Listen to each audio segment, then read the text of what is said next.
जय हिंद दोस्तों, आप सभी लोगों को नमस्कार। आप सभी लोगों को मेरे यूट्यूब चैनल चंद्र सोनी मैथ पे स्वागत है।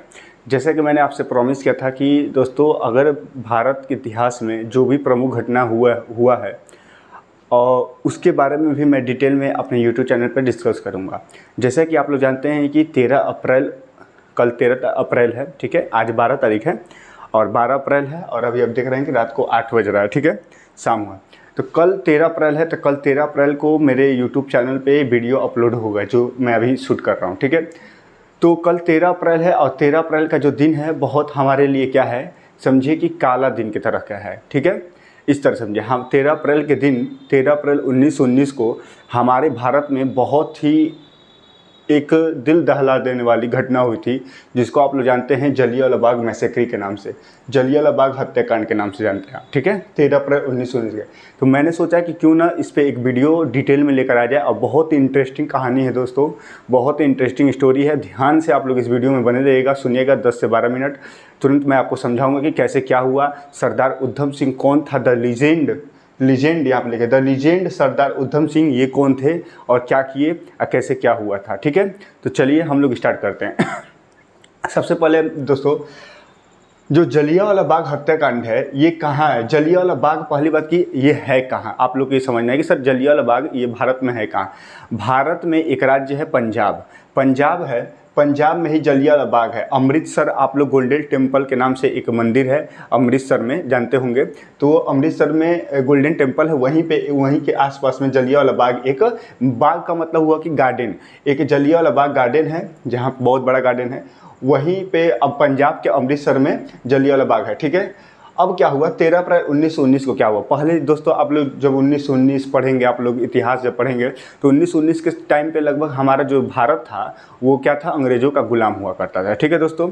और उस टाइम क्या हुआ कि अब कैसे ये स्टार्टिंग हुआ, क्या हुआ, अब यहाँ से हम लोग समझना स्टार्ट करते हैं। पहली बात कि 1919 में अंग्रेज़ों द्वारा भारत में एक एक्ट लाया गया, जिस एक्ट का नाम था रोलेट एक्ट। क्या नाम था दोस्तों, रोलेट एक्ट। ये रोलेट एक्ट का मतलब क्या हुआ, अंग्रेज़ों ने भारत में रोलेट एक्ट लाया और रोलेट एक्ट भारत में आया तो भारत जो वासी थे, भारत के जो प्रमुख नेता थे, गांधी जी थे, नेहरू जी थे और बहुत सारे लोग थे, ये सब ये रोलेट एक्ट का विरोध किया। क्यों विरोध किया, आखिर इस रोलेट एक्ट में है क्या, क्यों विरोध कर रहे हैं सब लोग। देखिए रोलेट एक्ट में क्या ऐसा दिक्कत था दोस्तों कि रोलेट एक्ट अंग्रेज़ों ने लाया 1919 में, बिना दलील, बिना वकील, बिना अपील, बिना दलील, बिना वकील और बिना अपील, मतलब बिना मतलब का, आप लोग देसी भाषा में समझिए, बिना मतलब का आपको कोई गिरफ्तार कर ले और आपको कोई सफाई देने की ज़रूरत नहीं है। बिना दलील, जैसे आप लोग जा रहे हैं अपने शहर में बाइक से जा रहे हैं और पुलिस आपको तुरंत अरेस्ट कर ली, तो आप कहेंगे कि हम तो सब कुछ है, मेरे पास हेलमेट है, ये है वो है, कोई दलील कहेगा, कोई हमको सफाई नहीं सुनना है, कोई दलील मत दो अपना, ठीक है, हम तुमको गिरफ्तार करेंगे तो करेंगे, ये दलील होगा। तो बिना दलील के, बिना कोई सफाई के, बिना वकील, तुम वकील भी नहीं कर सकते हो, गिरफ्तार हो गए तो छुड़वाने के लिए वकील करना पड़ेगा, वो भी नहीं कर सकते हो। बिना अपील भी नहीं कर सकते हो, high court, lower court, supreme court, कहीं भी अपील भी नहीं कर सकते हो। मतलब बिना मतलब का तुमको भारतीय लोगों को, अंग्रेजों द्वारा भारतीय लोगों को गिरफ्तार करने लगे लोग, ठीक है। जिसपे भी वो शक होता था उन लोग को कि भाई ये भारत के आज़ादी के लिए कुछ एक्टिव हो रहा है तो इसको गिरफ्तार कर लो। बिना दलील, बिना वकील, बिना अपील के रोलेट एक्ट में 1919 का जो एक्ट था आया था, उसमें लोगों को गिरफ्तारी होने लगा, भारतीय लोगों को। उसी में क्या हुआ दोस्तों, और इस एक्ट का सबसे पहले विरोध किए थे गांधी जी शुरुआत किए विरोध करना, ठीक है। गांधी जी इस एक्ट का बहुत विरोध किया और उन्होंने शुरुआत किया। गांधी जी उस टाइम, जैसे यहाँ पर इस टाइम भारत का सबसे अगर प्रमुख नेता और सबसे भारत का राजा एक तरह से कहो तो मोदी को आप लोग मानेंगे कि नरेंद्र मोदी प्राइम मिनिस्टर हैं और उन्हीं के वजह से जो आज वो कह देते हैं वो सभी लोग करते हैं, ये करते हैं, मतलब मेन है। उस जमाने में हमारे भारत जब अंग्रेजों का गुलाम था तो उस टाइम हमारे मोदी जैसे इस टाइम है, उसी तरह हमारे देश में उस टाइम गांधी जी हुआ करते थे। गांधी जी काफ़ी फेमस लीडर हुआ करते थे, उनकी बातों को सभी लोग सुनते थे, मानते थे। तो गांधी जी के क्या हुआ कि गांधी जी ने रोलेट एक्ट का विरोध कर दिया और जितने भी छोटे छोटे नेता हैं, जैसे पीएम मोदी कह देंगे छोटे छोटे नेता से, योगी से बोल देंगे, सारे से राज्य के मुख्यमंत्री से बोल देंगे ये काम करो। तो उसी तरह गांधी जी सारे जो छोटे लीडर थे और भी बहुत हर जो प्रांतों में शासन करते थे, गांधी जी ने भारत में ऐलान कर दिया कि भाई रोलेट एक्ट का आप लोग विरोध करिए, ये बेकार चीज़ है, सबको पता ही था। तो उसी में जो एक लीडर थे सर डॉक्टर सत्यपाल और डॉक्टर सत्यपाल और सैफुद्दीन किचलू, यहाँ पर दिखाई नहीं देता, यहाँ पर देखिए सैफुद्दीन किचलू, ठीक है। ये दोनों जो लीडर थे, इन लोगों ने भी जम के क्या किया, विरोध किया, ठीक है। जम के रॉलेट एक्ट का विरोध किया और ये दोनों लोग थे बहुत क्रांतिकारी लेवल पर विरोध कर रहे थे। और इन्हीं के विरोध करने के लिए अंग्रेजों ने क्या कर दिया भाई, लाइट बहुत अप डाउन हो रहा है यार। तो अंग्रेजों ने क्या किया अंग्रेजों ने दोस्तों क्या किया कि डॉक्टर सत्यपाल और सैफुद्दीन किचलू को क्या कर दिया था, एक सेकंड थोड़ा सा रुक जाइए, थोड़ा सा लाइट अप डाउन हो रहा है, इन्वर्टर में बंद कर दूं तभी थोड़ा सा अच्छे से होगा, रुक जाओ। तो चलिए दोस्तों, इन्वर्टर बंद कर दिया है मैंने और अभी लाइट से हो गया। एक सेकंड माइक में लगा लूँ, ठीक है। तो हम लोग बात कर रहे थे दोस्तों कि अब देखिए ध्यान से, हम लोग कहते हैं डॉक्टर सत्यपाल और ये सैफुद्दीन किचलू को गिरफ्तार कर लिया अंग्रेजों ने। अब देखो, डॉक्टर सत्यपाल और सैफुद्दीन किचलू को 9 अप्रैल, यहाँ पर दिखाई रहा होगा, 9 अप्रैल को गिरफ्तार कर लिया गया। इन दोनों को 9 अप्रैल को गिरफ्तार किया। गिरफ्तार क्यों किया गया, रॉलेट एक्ट का विरोध कर रहे थे दोनों लोग, ठीक है। और गांधी जी बहुत पहले से विरोध किए। गांधी जी को भी 8 अप्रैल 1919 को गांधी जी की गिरफ्तारी हो गई। गांधी जी को भी इस एक्ट के विरोध करने के चक्कर में क्या हो गया, 8 अप्रैल को 1919 को गांधी जी को गिरफ्तार हो गया। फिर इनको बॉम्बे भेज दिया गया। फिर डॉक्टर सत्यपाल और सैफुद्दीन को अगले दिन गिरफ्तारी हो गई। अब इन बड़े बड़े लीडरों को क्या हो गया, गिरफ्तारी होने लगा, ठीक है। अब क्या हुआ, भारतीय जो जनता थे, भारत में जो रहने वाले जो जनता थे वो भड़क गए भाई। अब मेन लीडर को ही गिरफ्तार हो गए तो ये भड़केंगे नहीं, तो भड़क गए। अब यहाँ पर लिखा गया है, जनता के दिलों में आग। डॉक्टर सत्यपाल और सैफुद्दीन किचलू की जब वो हुआ, गिरफ्तारी हुआ था, जनता के दिलों में आग हो गया कि ये कैसे हो रहा है, ये क्या हो रहा है हमारे देश में, अंग्रेजों का ये जो कुशासन है बहुत ही खराब है, ऐसा नहीं होना चाहिए, ठीक है। तो ये अब वहाँ पे बहुत ज़्यादा लोग बहुत क्रोधित हो गए, ठीक है। अब क्या हुआ, एक क्वेश्चन एग्जाम में पूछता है, मैंने यहाँ पे लिख दिया है, कभी कभी रॉलेट एक्ट ना पूछ करके कहेगा कि रिवॉल्यूशनरी क्राइम एक्ट 1919 का मतलब क्या होता है, तो रॉलेट एक्ट ही होता है, इसी का सेकेंड नाम है, ठीक है। अगर ये नाम कोई बोले तो समझ जाना कि रॉलेट एक्ट के बारे में बोला है, ये एग्जाम में क्वेश्चन पूछता है, ठीक है, तो याद रखना, ठीक है। अब देखो, जनता के दिलों में आग उबड़ गई थी। अब क्या हुआ, जनता ने जो सोचे, उस टाइम क्या हुआ था कि अंग्रेज जो थे वो भारत में किसी भी जगह पे मीटिंग करना अलाउ नहीं किए थे। कहते कि भाई आप लोग मीटिंग करेंगे, कहीं भी एक जगह के इकट्ठा होकर मीटिंग करेंगे तो अलाउ नहीं है। वो पहले ही वो जारी कर दिए थे कि मीटिंग करना अलाउ नहीं है। लेकिन भारत के लोगों ने बड़े बड़े लीडरों का गिरफ्तारी हो गया था, गांधी जी का, सत्यपाल जी का और इसके बाद सैफुद्दीन किचलू का, ठीक है। तो लोगों के अंदर तो वो था ही। अब क्या हुआ कि अमृतसर में जलियांवाला बाग जो ग्राउंड था, वहाँ पर जो भारतीय जनता थे उन्होंने एक निर्णय लिया कि भाई हम लोग क्या करेंगे, हम लोग एक मीटिंग, एक सभा बैठाएंगे और उसी में हम लोग बातचीत करेंगे। और 13 अप्रैल का दिन यहाँ पर निर्धारित हुआ, 13 अप्रैल 1919 को। और 13 अप्रैल को एक और ख़ास दिन बात था दोस्तों कि 13 अप्रैल को वैसाखी का त्यौहार भी था। क्या था दोस्तों, वैसाखी का त्यौहार। देखो जलियांवाला बाग में क्या हुआ कि एक सभा बैठाया गया रॉलेट एक्ट के विरोध में। भाई ये भी बात करना नहीं होता है कि मीटिंग बैठा रहे, चलिए हम लोग थोड़ा वैसाखी के त्यौहार है, इसी पे बात भी हो जाएगा, वैसाखी के त्यौहार भी मन जाएगा और रॉलेट एक्ट का जो विरोध हो रहा है इसके बारे में भी बातचीत हो जाएगा। तो मीटिंग बैठा लिया जाए जलियांवाला बाग में, ठीक है भाई, कोई दिक्कत नहीं है। अब ये जो मीटिंग बैठाया गया था इसके विरोध में अब ये बात पता चल गया मिचेल ओ डायर को ये बात पता चल गया कि भाई भारतीय जलियांवाला बाग में क्या कर रहे हैं, सभा एक बैठा रहे हैं। और उस टाइम अंग्रेज इतना डर रहे थे भारतीयों से कि भाई ये सभा बैठाएंगे तो कुछ ना कुछ आज़ादी के लिए करेंगे, कुछ बात करेंगे, ये करेंगे और हम लोग के लिए दिक्कत होगा। तो ये नहीं चाहते थे कि कोई सभा मीटिंग यहाँ पर बैठा जाए, कहीं कुछ भी हो। तो अब ये बात पता चल गया कि भाई जलियांवाला बाग में एक सभा का आयोजन हुआ है रॉलेट एक्ट के विरोध में, चाहे कुछ भारतीय ने कोई निर्णय, कुछ डिसीजन कर रहे होंगे, कुछ प्लानिंग बना रहे होंगे इसके। तो मिचेल ओ डायर को पता चल गया ये बात। अब मिचेल ओ डायर क्या किया, आदेश दिया, किसको, General Dyer of Amritsar Punjab. भाई आप लोग समझते होंगे पूरे भारत का प्रधानमंत्री सबसे मेन कौन है, मोदी है।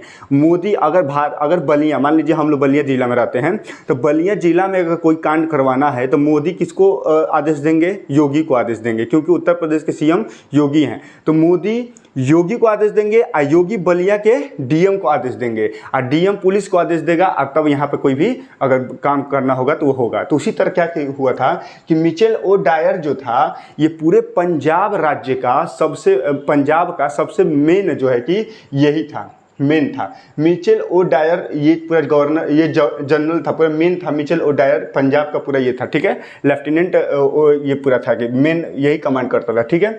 उसके बाद इन्होंने क्या किया कि भाई जो अमृतसर में जलियांवाला बाग था, वहाँ का एक पुलिस का जो हेड था, जनरल डायर जिसको बोला जाता था, ये अमृतसर पंजाब जो अमृतसर था वहीं का ये मेन था, पुलिस डिपार्टमेंट का मेन आदमी था, ठीक है। तो भाई मेन आदमी था, इसी को क्या कर दिया, ओ डायर ने आदेश दिया कि एक जनरल डायर भाई अमृतसर में एक जलियांवाला बाग वहाँ पर ग्राउंड है, वहाँ पर क्या हो रहा है कि कुछ लोग मीटिंग कर रहे हैं, वहाँ पर जाकर सभी को गोली से उड़ा दो। अब दोस्तों जलियांवाला बाग में लगभग 25,000 लोग इकट्ठे थे उस दिन, और बैसाखी का त्यौहार था, सभी लोग बैसाखी का त्यौहार भी मना रहे थे एकदम मस्ती में, और मीटिंग भी चल रहा था। कुछ लोग उसमें छोटे छोटे बच्चे भी थे, 6-6 हफ्ते के छोटे छोटे बच्चे, ठीक है। वो अपने पेरेंट्स जो अपने छोटे छोटे बच्चों को भी लेके गए थे, शाम का मौका होता है, मतलब आदमी घूमता है, ये सब करता है, तो छोटे बच्चे, यंगस्टर, टीनेज, जितने भी किशोरावस्था के बच्चे, बड़े बुजुर्ग, नौजवान, सभी प्रकार के लोग वहाँ पे उपस्थित थे। 25,000 लगभग यहाँ पर आंकड़ा सुनने में आता है कि 25,000 लोग क्या थे, 25,000 लोग क्या थे वहाँ पे इकट्ठा थे, ठीक है दोस्तों। और 13 अप्रैल 1919 को बैसाखी का त्यौहार भी धूमधाम से मनाया जा रहा था वहीं पे।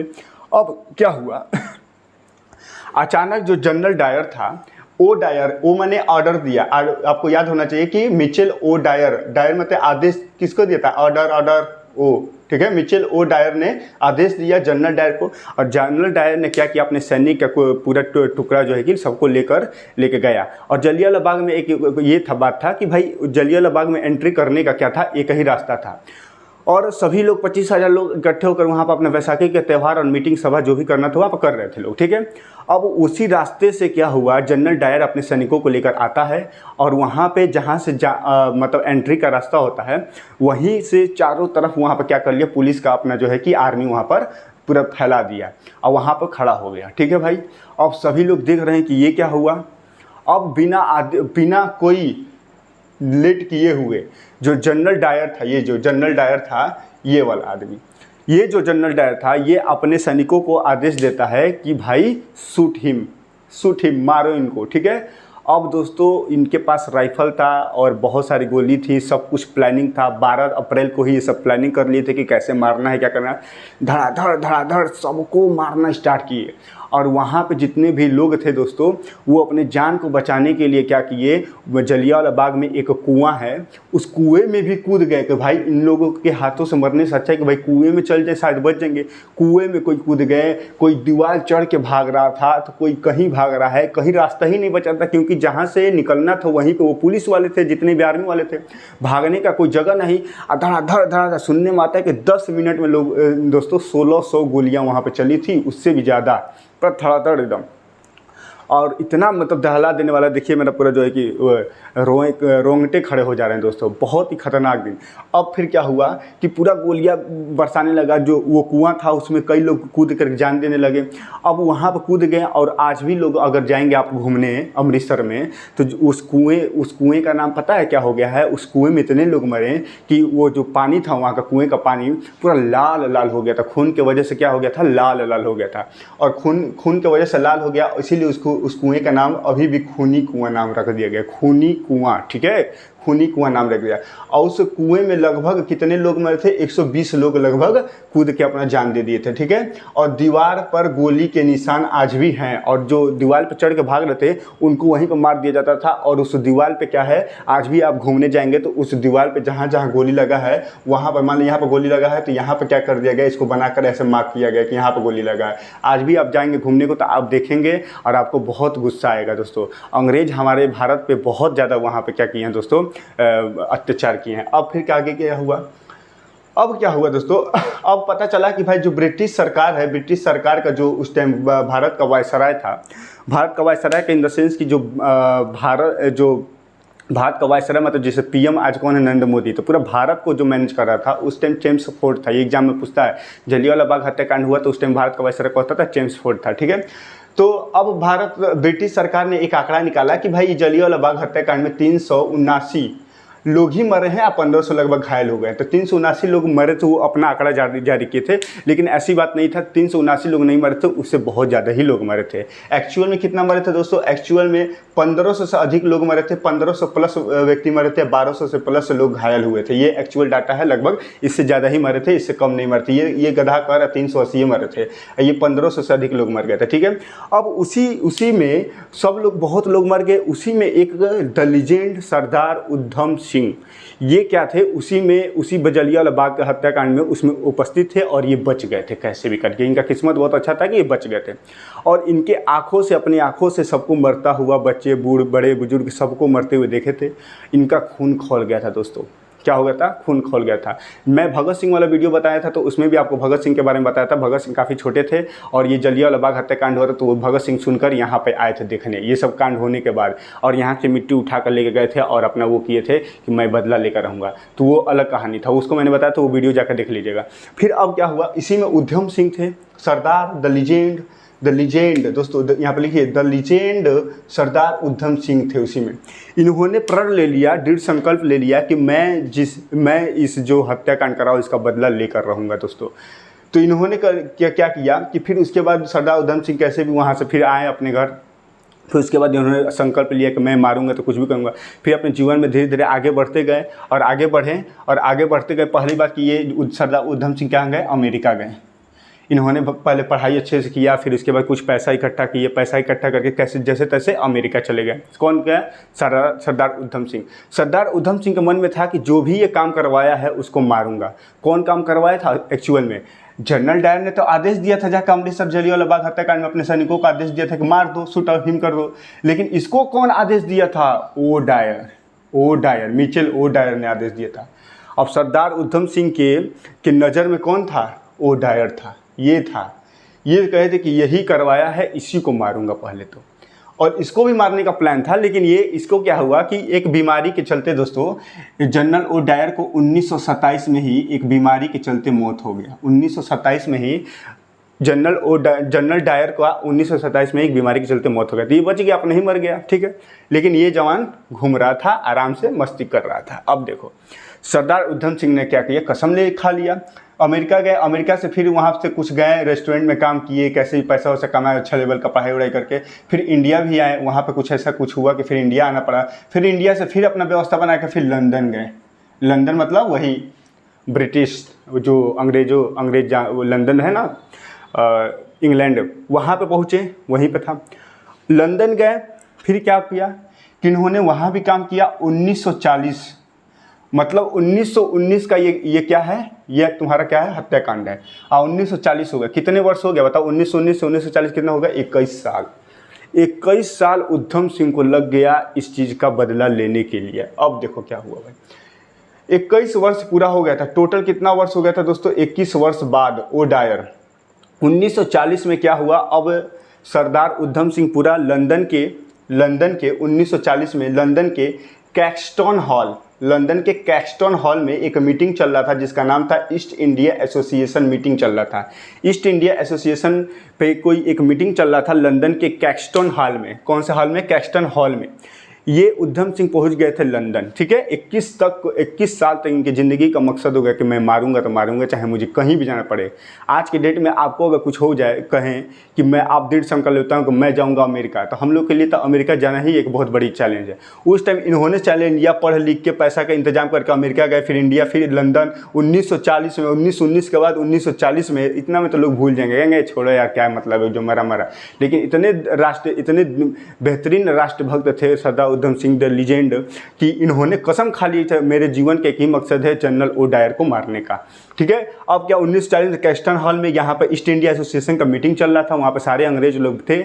उसी में आने वाला था कौन? ये हमारा रसगुल्ला आने वाला था, मिचेल ओ डायर, गद्दार हरामखोर कहीं का। ये ओ डायर आने वाला था, ईस्ट इंडिया एसोसिएशन मीटिंग में आने वाला था, इनको पता था। और सरदार उधम सिंह पूरा ब्रिटिश कोट वोट पहन के बेहतरीन लुक में एकदम ज़बरदस्त, किताब उताब हाथ में लेकर, और किताबिया में जानते हो क्या रखे थे? किताब में बंदूक रखे थे। किताबिया में बंदूक किस तरह, जैसे मान लो ये किताब है ना, जैसे मैं बताता हूँ, ध्यान से देखो, जैसे ये किताब में मुझे ये मान लो ये बंदूक है, मार्कर बंदूक है, इसमें किताब में ये बंदूक को छिपाना तो क्या करोगे, ऐसे रख दोगे तो ये तो लगेगा कि अरे भाई इसमें कुछ रखा गया है, तो तुम चेकिंग में पकड़ा जाएगा। नहीं, तो इस बीच में ना इस मार्कर यानी बंदूक के ही तरह का ऐसे काट दिए थे, बीचों में काट करके इसमें दबा करके इसको एकदम बढ़िया से इस तरह कर दिए। थोड़ा भी समझ में नहीं आता, मतलब अपने किताब में ही बंदूक को छुपा लिए थे, उसमें उतना गड्ढा कर दिए थे, बंदूक के शेप का उसी में गड्ढा करके छुपा गए। अब एकदम आराम से गए कि भाई मुझे जाना है, एकदम इंग्लिश में बोल के बढ़िया से गए होंगे। अब तो उसमें चले गए दोस्तों, यहाँ पर मैंने लिखा है किताब में ही बंदूक छुपा लिए थे, ठीक है। 21 वर्ष हो गया था, ईस्ट इंडिया ये हो गया। अब ये उसी में गए, जनरल डायर का आने के इंतजार, मीटिंग चल रहा था। जनरल ओ डायर आया, 3 गोली सटा धड़ धड़ सबके सामने वहीं पर मारे। उसमें जनरल डायर को एकदम ज़बरदस्त एकदम लगा, वहीं पर जनरल ओ डायर का काम तमाम। उसी ने आदेश दिया था जनरल डायर को, जनरल ओ डायर ने आदेश दिया था जनरल डायर को, ये तो बीमारी के चलते ही मर गया, भगवान इसको पहले ही ले लिए, नहीं तो इसको भी मारा होता तो ये तो मर ही गया। लेकिन जो ये मेन था मिचेल ओ डायर जो आदेश दिया था, ये उसमें मीटिंग में भेटा गया और वहीं पर जाकर लंदन में भारत का एक लीजेंड लंदन में जाके उनके सीने पर ठोक करके आया दोस्तों, सीने में गोली ठोक करके आया। और क्या हुआ, ठोक दिया, फिर कहा रहा है 21 साल बाद वहीं पे मार दिया। और वहाँ पे बहुत सारे जो ब्रिटिश सरकार के जो नेता थे, बहुत सारे नेता, उनको भी चोट लगा था, बहुत लोगों को चोट लगा था, लेकिन जो ओ डायर था ये तो मर ही गया था, तुरंत मर गया ऑन द स्पॉट। और ये तुरंत वहाँ पर सरेंडर कर दिए, कहें कि सरेंडर इट, गिरफ्तार कर लो, मेरे जीवन का मकसद पूरा हुआ, मैंने 21 साल का बदला ले लिया मारकर। अब पूरा वहाँ पे हड़कंप मच गया और जो कि ये मार दिए थे और बहुत सारे नेता को बता, और यहाँ पे जांच हुआ, ये हुआ, फलाना ढिमकाना सब हुआ ब्रिटिश सरकार द्वारा। पूरे ये जो पूरा न्यूज़ था ये पूरे वर्ल्ड में फैल चुका था, वर्ल्ड लेवल पर फैल चुका। हालांकि जो बीके कृष्णन सिंह मेनन एक थे वकील, भारत इनके तरफ से लड़े भी थे, लेकिन कुछ नहीं हुआ दोस्तों। जब ऐसी प्रकार का अगर कोई कांड हो जाए, पूरा वर्ल्ड लेवल पर फेमस हो गया था और इनको आखिरकार 31 जुलाई 1940 में उधम सिंह को फांसी दे दिया गया। और इनको फांसी दे दिया गया क्योंकि भाई ऐसा कांड ही हो गया था और इनका भी मकसद था कि भाई मैं तो मारूंगा, भले मरूंगा, उससे क्या मतलब है। इसी तरह भगत सिंह भी ऐसे काम किए थे, आप लोग जानते होंगे, ठीक है। तो 31 जुलाई 1940 को उधम सिंह को फांसी दे दिया गया था दोस्तों, ठीक है। और इनको अपने ऊपर गर्व था कि मैंने इतना किया, पूरे भारत को गर्व था। लेकिन पंडित जवाहरलाल नेहरू और गांधी जी उस टाइम क्या किए थे, थोड़ा सा विरोध किए थे कि भाई ये तो बहुत बेवकूफ़ी वाला हरकत था, ऐसा नहीं करना चाहिए था उधम सिंह को। लेकिन बाद में नेहरू ने स्वीकार भी किया कि भाई वो तो बेहतरीन लीजेंड थे, ठीक है। तो ऐसा हो सकता था, ठीक है। लेकिन जो भी है भाई मानना तो पड़ेगा, ये लीजेंड आदमी तो हैं ही, मानना पड़ेगा, सलाम है ऐसे लोगों को, ठीक है दोस्तों। तो सरदार उधम सिंह के बारे में अगर आपको एक फ़िल्म देखना है तो सरदार उधम सिंह का एक मूवी भी है, आप देख सकते हैं। और उस मूवी में पूरे अच्छे से दिखाया गया है, आप समझ सकते हैं। और बाकी इस वीडियो को जो भी लोगों को अच्छा लगेगा शेयर करिएगा और लाइक करिएगा, कमेंट करके बताइए कैसा लगा मेरा प्रयास, ये कैसा लगा आपको। और ऐसे ही मैं जितने भी हिस्ट्री में ऐसे चीज़ हैं उनको मैं आपको बताता रहूँगा, सिखलाता रहूँगा। इसलिए चैनल पर नए हैं तो सब्सक्राइब जरूर कर लीजिएगा। और एक और बात देंगे, रॉलेट एक्ट को काला कानून भी कहा गया, जब आया था नहीं तो इसको कहा गया काला कानून है। भारतीयों के लिए क्या था, काला कानून था। सब इसी के चक्कर में विवाद हुआ और बहुत सारी चीज़ें आगे बढ़ी। और इसी को देखते हुए भगत सिंह में भी वो ले लिया था कि मारेंगे तो मारेंगे चाहे कुछ भी हो जाए तो वो सब भी किए, तो उनका वो अलग कहानी था, ये अलग कहानी था। तो 13 अप्रैल के उपलक्ष्य में ये वीडियो मेरा कल अपलोड होगा, सभी लोग के साथ शेयर करिएगा, सभी लोग देखिएगा और इन्जॉय करिएगा, ठीक है। इन्जॉय नहीं करिएगा दोस्तों, सॉरी, इन्जॉय मत करिएगा। और समझिएगा कि अंग्रेज़ों ने कितना ये हमारे देश पे अत्याचार किया। आज के बाद अब तो ऐसा होगा ही नहीं, लेकिन ये याद रखना है, इसलिए लोग बताते हैं क्योंकि ये चीज़ याद रहे, ठीक है। हाँ, हम लोग कभी भूले ना, ठीक है दोस्तों। तो चलिए, और सरदार उधम सिंह के बारे में एक ही बात है कि भाई the legend man of India, ठीक है। सरदार उधम सिंह, सैल्यूट है इस आदमी को। और ठीक है, जय हिंद दोस्तों। और ऐसे ही वीडियो पाने के लिए चैनल पर जरूर सब्सक्राइब करें और सपोर्ट करें, ठीक है दोस्तों। तो जय हिंद, जय भारत, भारत माता की जय, ऑल द बेस्ट, ठीक है। ठीक है दोस्तों, तो ठीक है, आप शेयर करिएगा और अच्छे से समझ लीजिएगा, ठीक है। ठीक है, ऑल द बेस्ट, बाय।